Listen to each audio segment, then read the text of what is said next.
welcome to Global Student Voices. Today we're tackling the tough questions students have about international volunteering, like, are we just pretending to be heroes?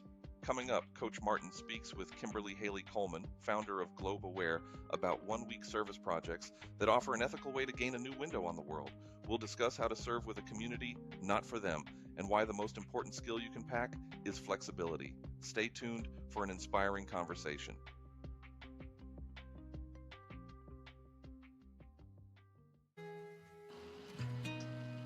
Hi, and welcome to Global Student Voices, the podcast that brings you exciting stories and invaluable insights from students, educators, and thought leaders around the world.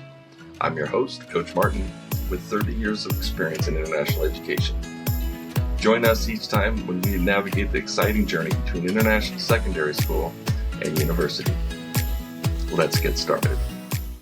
All right. Welcome to the show. This is Global Student Voices, and I'm Coach Martin. I'm so excited to have Kimberly on the show today. What you're doing is right after my own heart. I went to a university that did a lot of travel and service opportunities for students, and I always thought this would be great if somebody would just keep this going, because we could see how quickly lives were transformed when people travel and when people immerse themselves in other people's lives. And so I'm very excited to hear what you have going on. I don't know much, so this is a lot of introduction to me, and so I'm excited about that. So, Kimberly, tell us a little bit about what you have going on in your work. All right. Well, Coach Martin, thank you so much for having me. To try and put it in a nutshell, we offer short-term service abroad projects in 26 countries around the world, and almost all of them are 1 week, some are 2. And these are small teams, usually 10 or less, doing something very concrete and definable. So we may be installing concrete floors in the homes of single moms, assembling and distributing wheelchairs to landmine victims, building wattle and daub style homes in Kenya. They really run the gamut. And then we do also do some customized projects for various groups. So if we have an engineering related group or any sort of specific like special needs interest where people are wanting to serve kids on the spectrum, then we will create sensory gardens in various locations. So, and that's a little bit what we do. And it's pretty much turnkey in that when our students and volunteers arrive, their food, accommodations, transfers, medical insurance, all that's already there, so that once they're there, they're able to give themselves to that experience. We do add reflection exercises around that in the morning and the evening, really to try and flesh out some of the pithy culture that one might not otherwise notice in a really short term, particularly a traditional tourist environment. This is different. Yeah. But that's a little bit about what we do. That's fantastic. So I'm sure you've had some extraordinary stories. Tell me kind of the stories that are a story that pops into your mind about maybe one where there were some students involved. Well, gosh, we've had, some interesting ones. I've got both negative and positive. Actually, the main negative one that's in my head, because most people, of course, when they're giving and in this kind of environment, everything's good.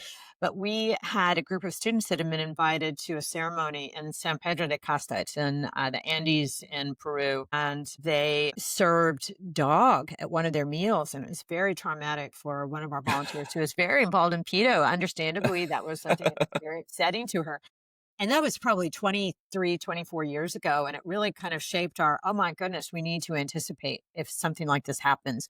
What is our approach and how do we deal with that? So anyway, I remember that experience so clearly with students. And then, the more common reaction is our students working on location and being struck really emotionally in an unexpected way. So, for example, when we distribute our wheelchairs to landmine victims, which are usually children that are the victims because they're really they're, round and colorful, and they've either become unearthed over time since the Vietnam War. You may be familiar with them. And Sure. They maim the child. They don't usually kill them. And a lot of students, I think, envision that the interaction with the children and seeing the children receive the chairs, that's going to be it does stay with you, but it's actually seeing the parents' eyes that you might not anticipate what that does for you, because the parents have their own dreams and visions for what their children's lives are going to be.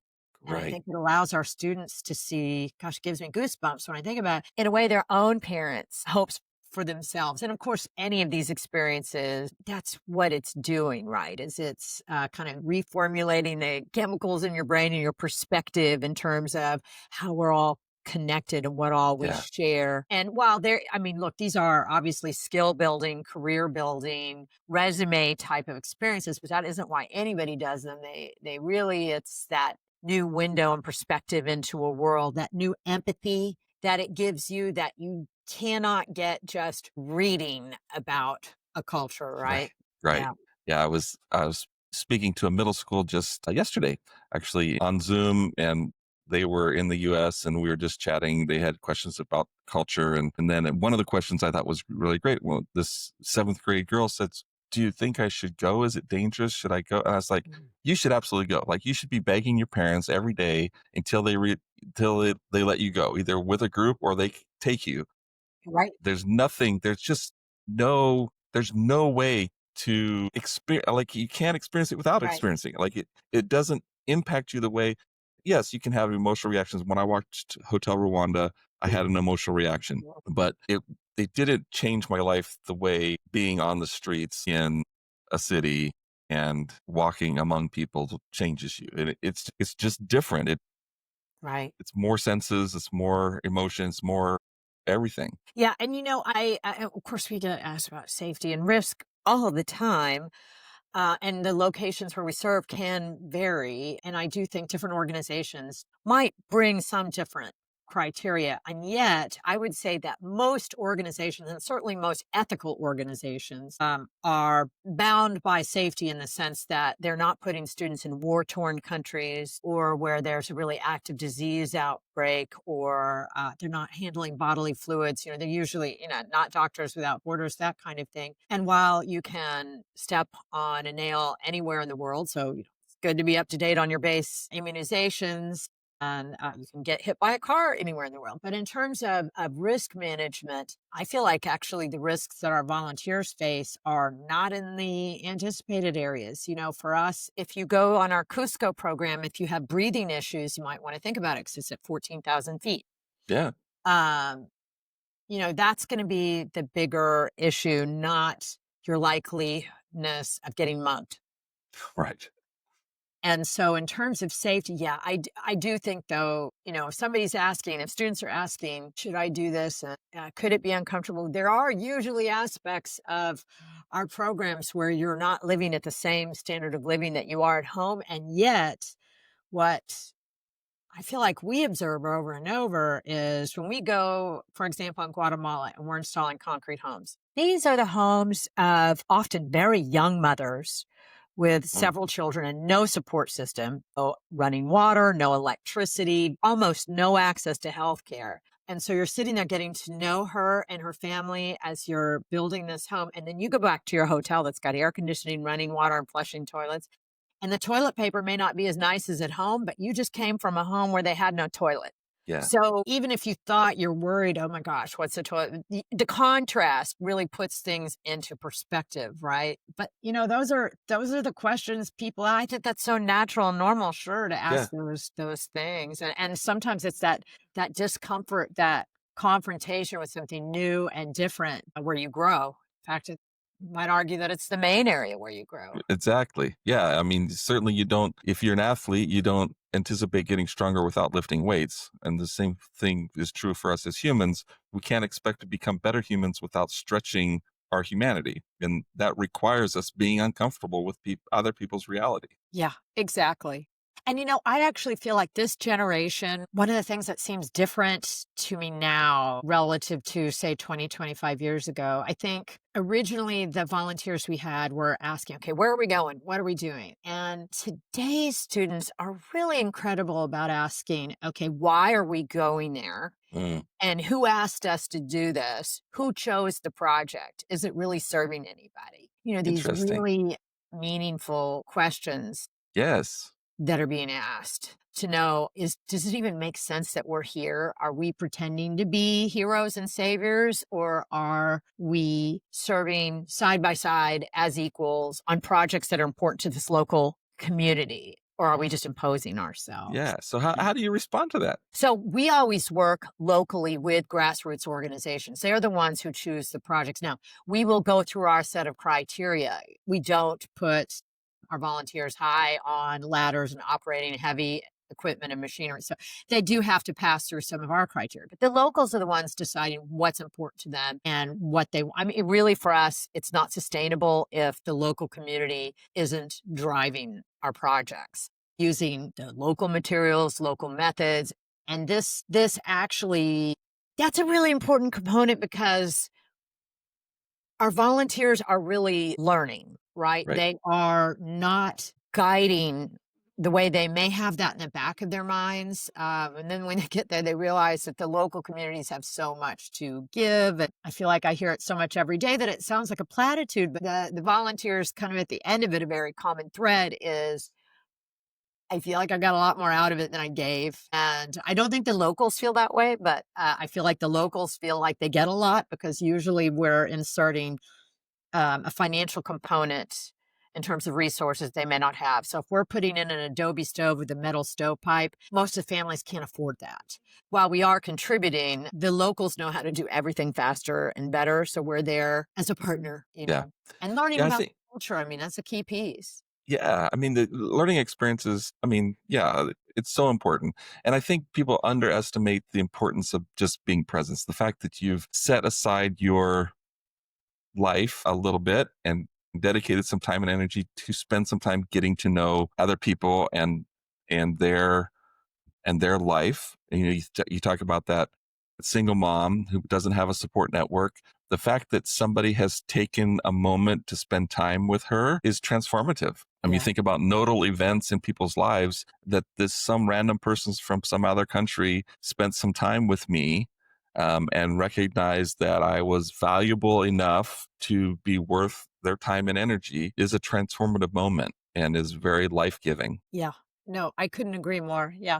That whole mindset of you've packed your purpose, but you are there with humility, allowing the beauty that comes from that, the magic of you're there serving with someone, not for.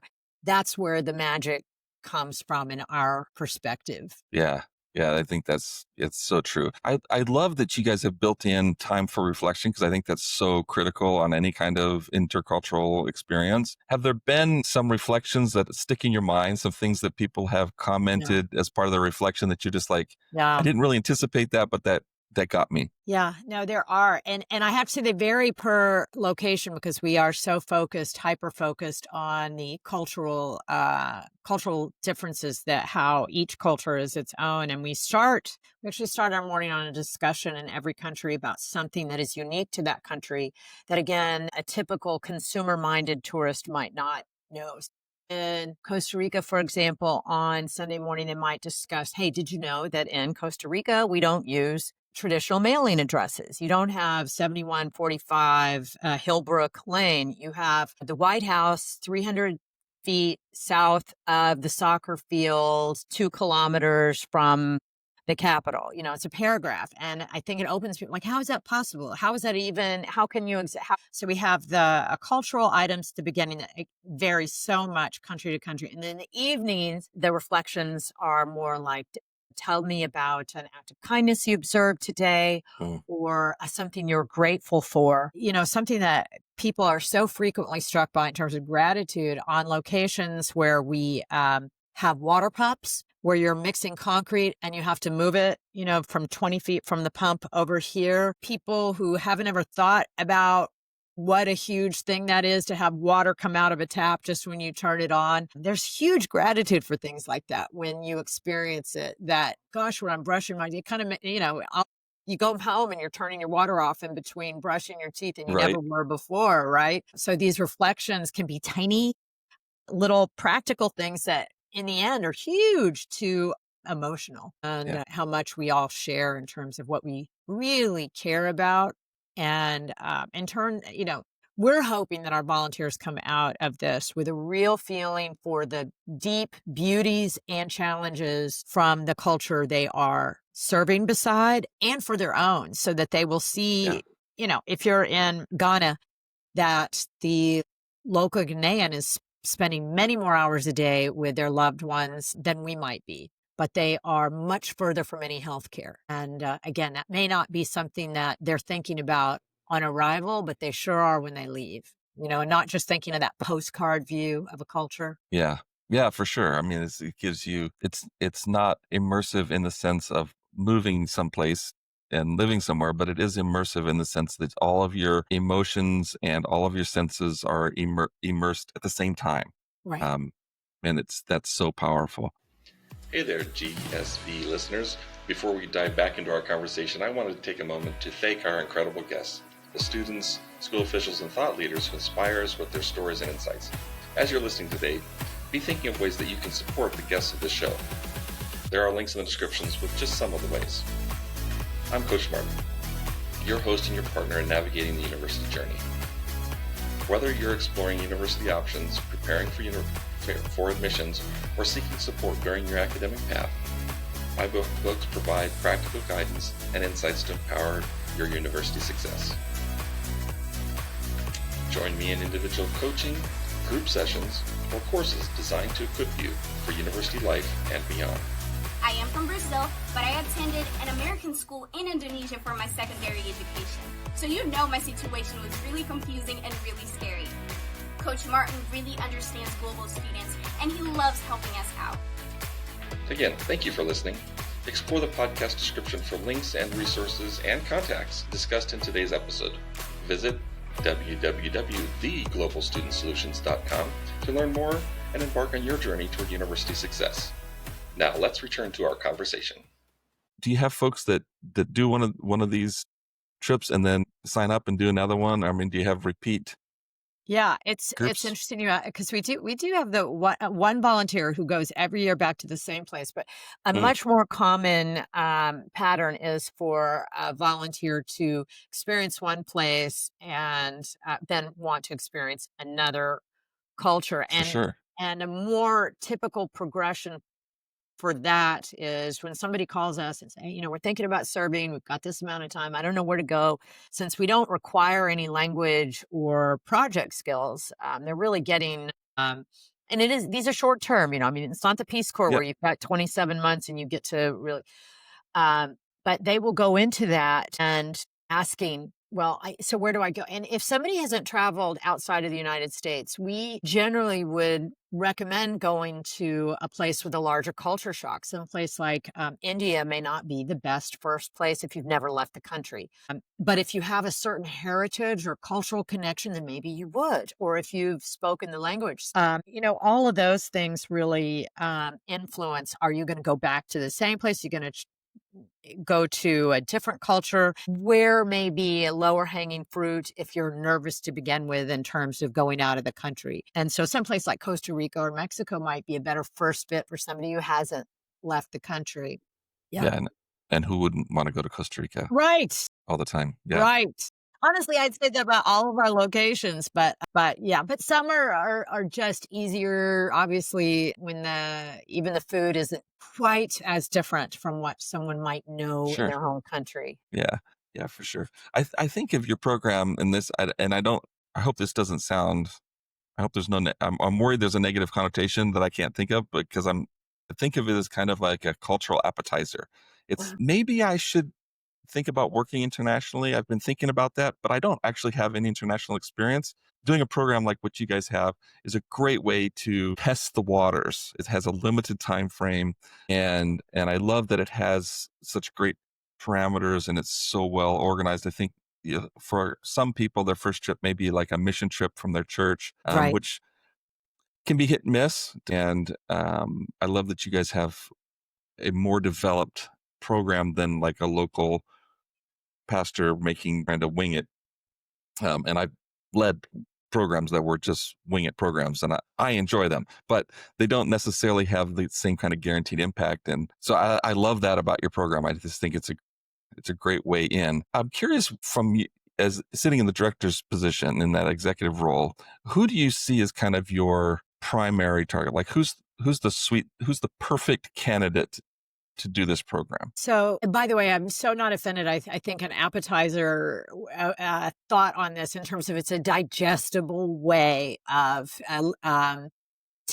putting your toe in the water on, is this something that I can do? And usually people feel very empowered after seeing that, yes, you can do it and you can make an impact.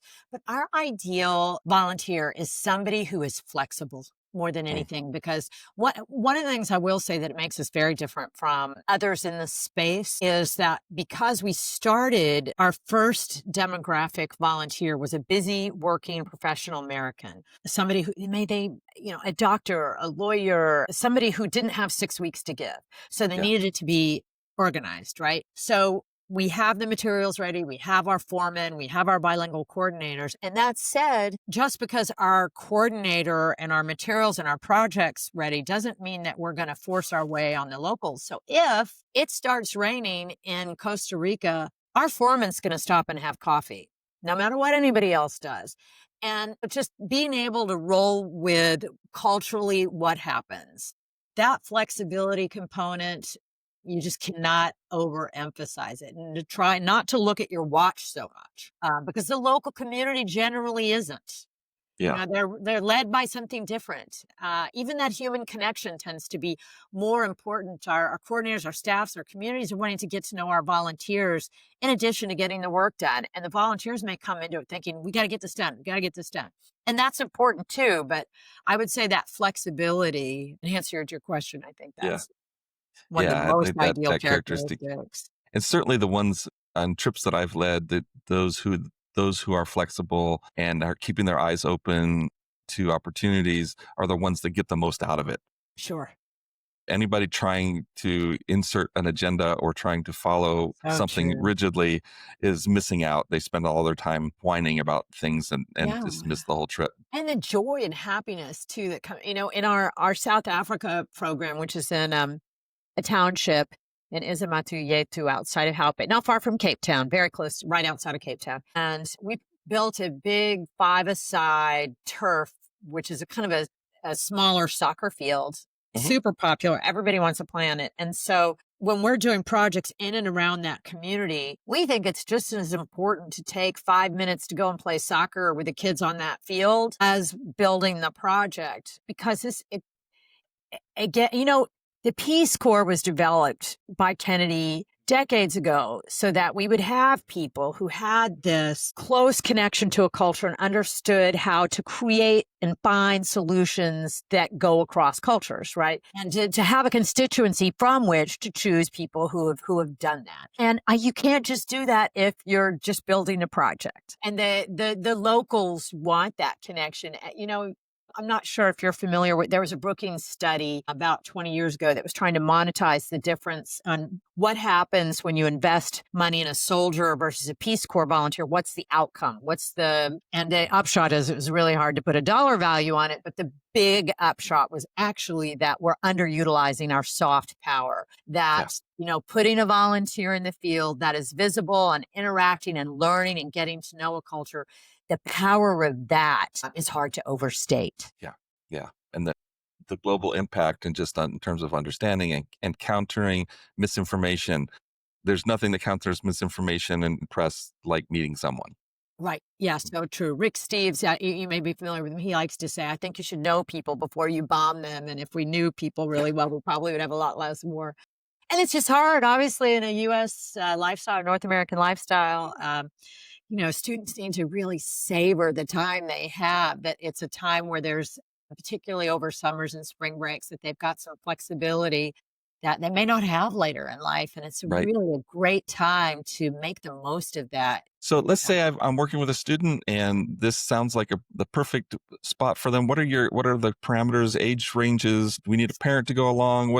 Or could a parent go along? What are those? It's an unusual aspect of our travel is we have a lot of multi-generational travel. So we do have school groups that will reserve times and dates just for them.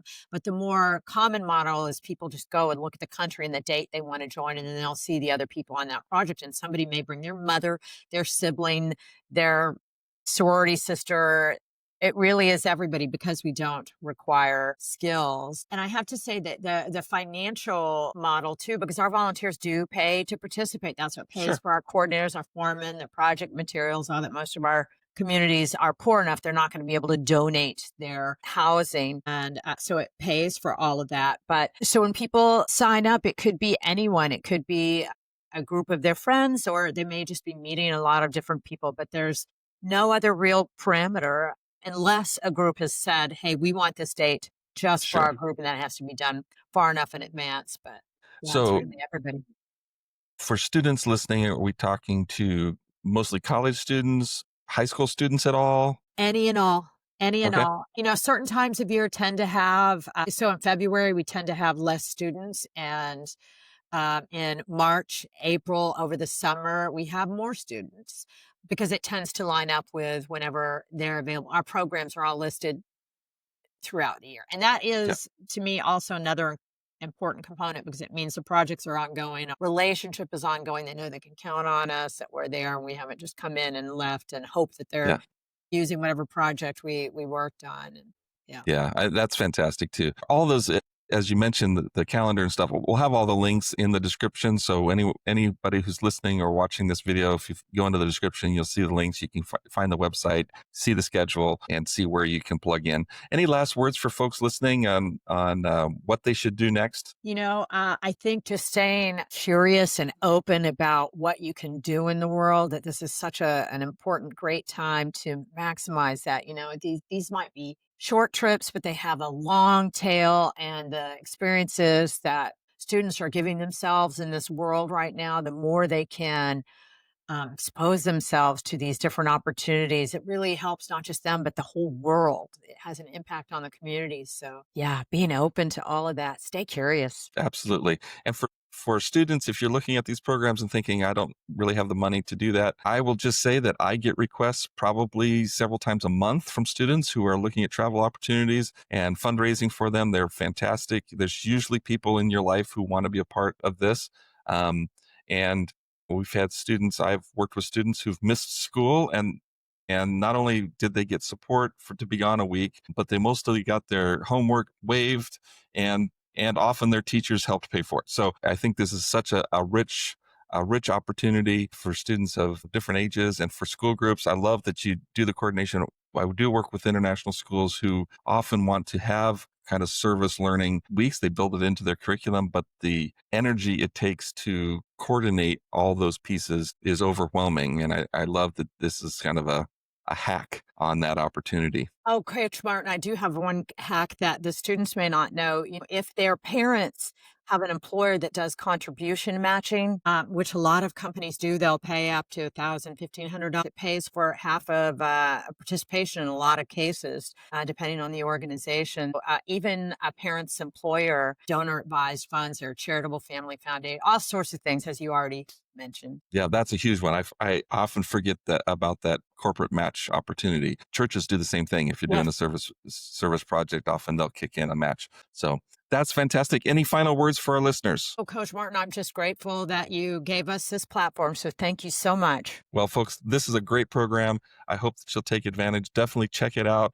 Look at the opportunities where they serve. This is, like I said, this is a great appetizer. If you're not ready to commit to the full meal, you're not ready to move. My parents they just loaded us up and we moved to Kenya, having never been anywhere. But this is a much more rational way to dip your feet into global service. Thank you so much, Kim.